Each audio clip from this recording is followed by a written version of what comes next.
Donald Trump has never been so unpopular. And what's even harder for his fragile ego to stomach is the fact that he constantly has to witness it firsthand. Of course, Donald Trump is surrounded by yes men and yes women who do everything they can to pretend that isn't the case at all. But Donald Trump has had to confront this reality very regularly. It happened at the State of the Union address, when Democrats drove him to the brink of fury by not applauding or loudly booing. And part of that State of the Union debacle led to his most recent public embarrassment, because it took place at a hockey game. And of course, Donald Trump tried to highlight his connection to hockey through his Team USA appearance, but that shameful maneuver backfired spectacularly. It ultimately resulted in Donald Trump being booed by an entire crowd at a hockey game, delivering a very clear message to him, a message that Congressman Ro Khanna just conveyed on Fox. That's exactly where I want to start, before we see how the entire crowd humiliates and mocks the fake hockey fan that Donald Trump apparently now is because of Team USA. Khanna was discussing the topic of ICE in a dispute with Maria Bartiromo, and that is precisely what ultimately led to Donald Trump being humiliated, mocked, and booed by that crowd over that very issue. That's where I want to begin. Are we to assume that Democrats really do put the needs of illegals ahead of American citizens?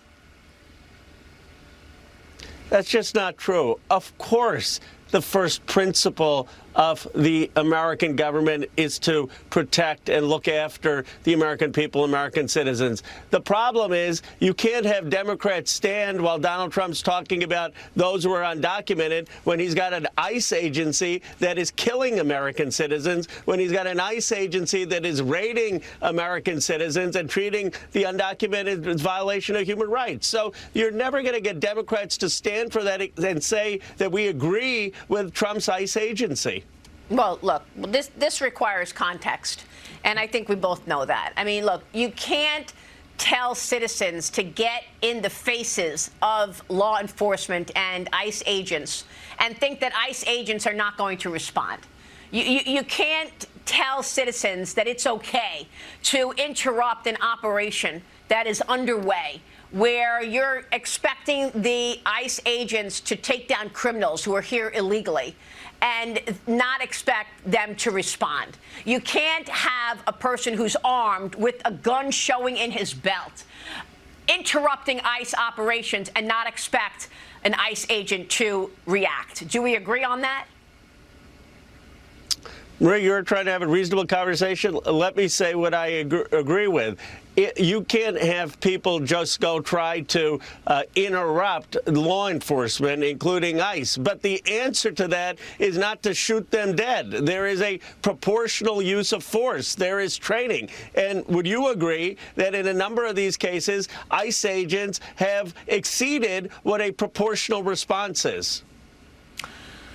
I think if an ICE agent feels a threat and feels that he or she and his team is under threat by having someone who's armed, clearly armed with a gun on his belt, interrupt him, then he's going to shoot. And they're trained to kill. But Maria, I mean, even in this country where we have a Second Amendment, you can't say that any person who shows up with a gun simply by doing that at an event could be shot to death. I mean, in Alex Pretty's case.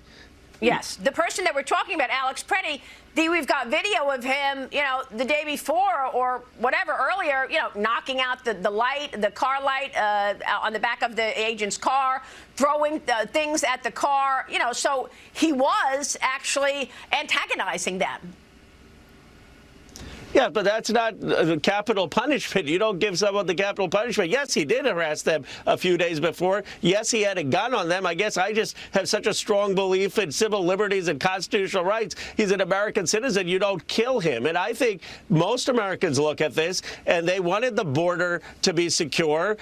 Some of them actually think that the border is more secure now, but they don't want ICE agents in their libraries, in their schools, on their streets, harassing not just the undocumented, but harassing American citizens. And I wish we could get to a common sense on this. Yeah, and I think If you remember, a few weeks ago after the execution, and that's the only word we can use for it, of Alex Prey, Maria Bartiromo actually showed some resistance and questioned James Comer, or rather Kash Patel, about why the regime's immediate response was, well, he was carrying a weapon. You're the people who constantly talk about the Second Amendment, but apparently she has now adopted the talking points. Apparently she drank the Kool-Aid, and frankly, it's just embarrassing. I don't expect much from the hosts at Fox, but she fell apart pretty badly in that argument. What do you mean that Donald Trump demands that Democrats have to stand up when you're talking about the execution of American citizens in broad daylight? That makes no sense.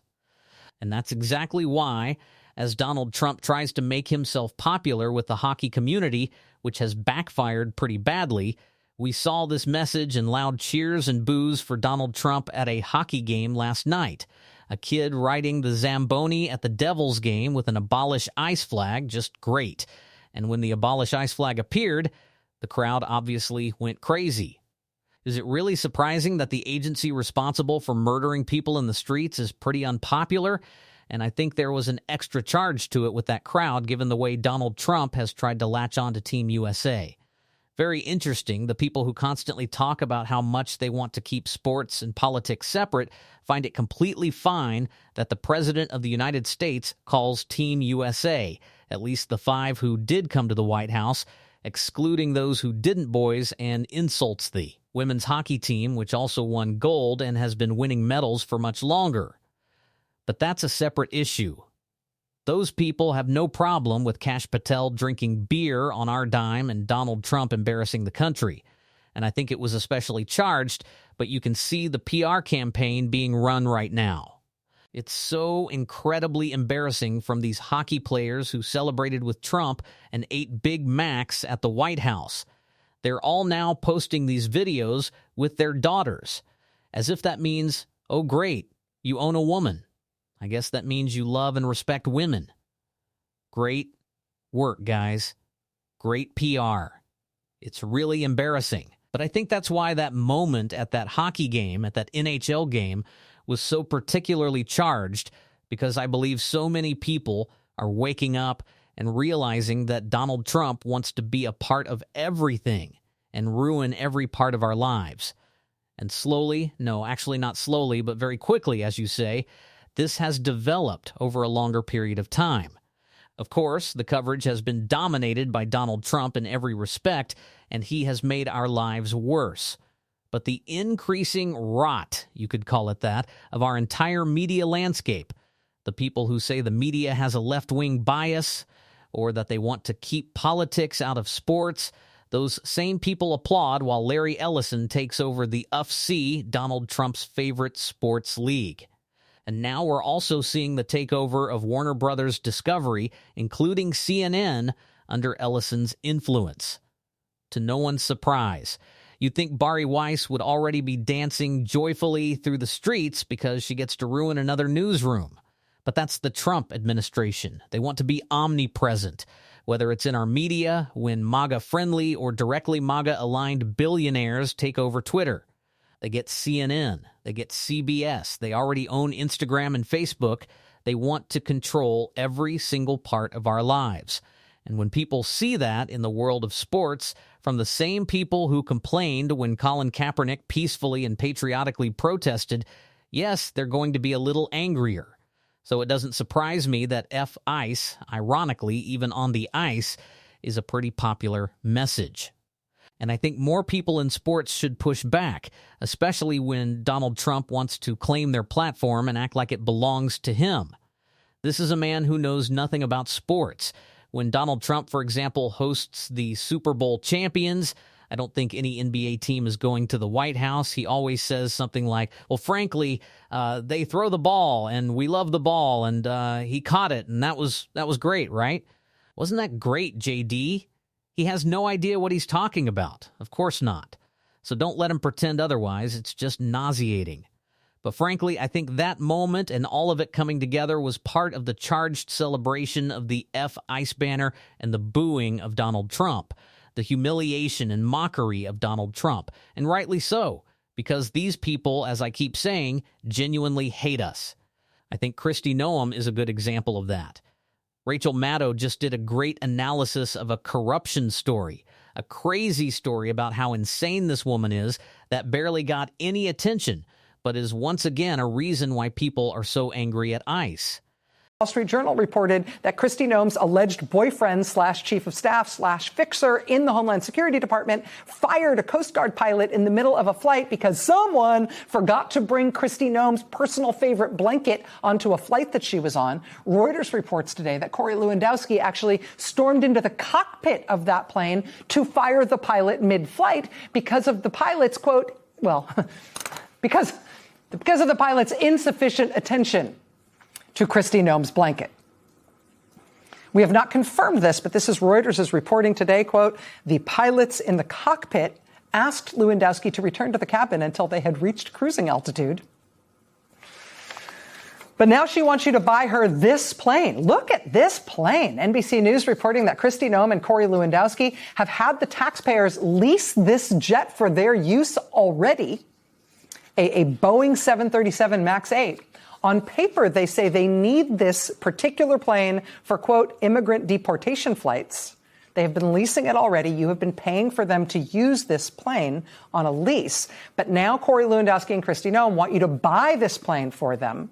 I'm sorry, not for them, but for deportation flights. And also, occasionally, they say, perhaps for cabinet officials' travel. Kristi Noem being the relevant cabinet official. This particular plane they want, again, mostly for deportations, but maybe occasionally for Kristi Noem. It looks like it's really outfitted for deportations, right? It has a bedroom with a queen bed. Sure, that's normal for deportation flights. Also has a bar. That's nice. I'm sure the deportees have come to expect. Trying to fire a pilot mid-flight. Not even Kristi. Madam Noem is trying to fire a pilot mid-flight, but rather the man she's having an affair with, her little sugar daddy, who is also using his position as a special government employee, right? The same title that Elon used to do, deals with Palantir. Corey Lewandowski, by the way, in case you didn't know, has a Cameo account. He sells videos of himself. Yeah, so it wouldn't surprise me if Corey Lewandowski, who is connected to the, fifth largest standing military in the world, because he's Christine's senior advisor, which basically just means that I don't even want to say what they're doing on the plane. I think we all know what they're doing on the plane with our tax dollars.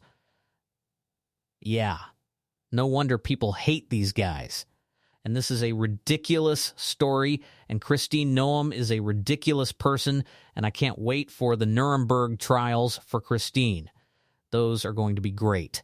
Stephen Miller, remember when you were selling Alcatraz crocodile merchandise? Well, we're reopening it for you, buddy. Have fun. So, folks, I'm currently on a bit of I don't want to call it a vacation because we're still going to be working. We'll continue covering the news, but I'm obviously in a different environment. I just want to say that I appreciate having the opportunity to travel, experience cool things, and still be able to work.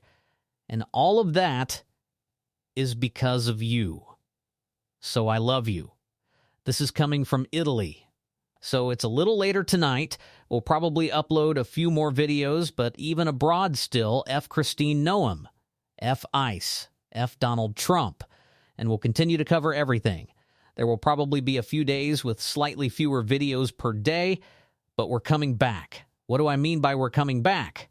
We never left. Okay, we will continue to call everything by its name. And if you want to support that, you can, as always, hit the subscribe button. Leave a like under this video. If you've stayed until the end, leave a blue heart in the comments. And from Italy, ciao y'all. I love you.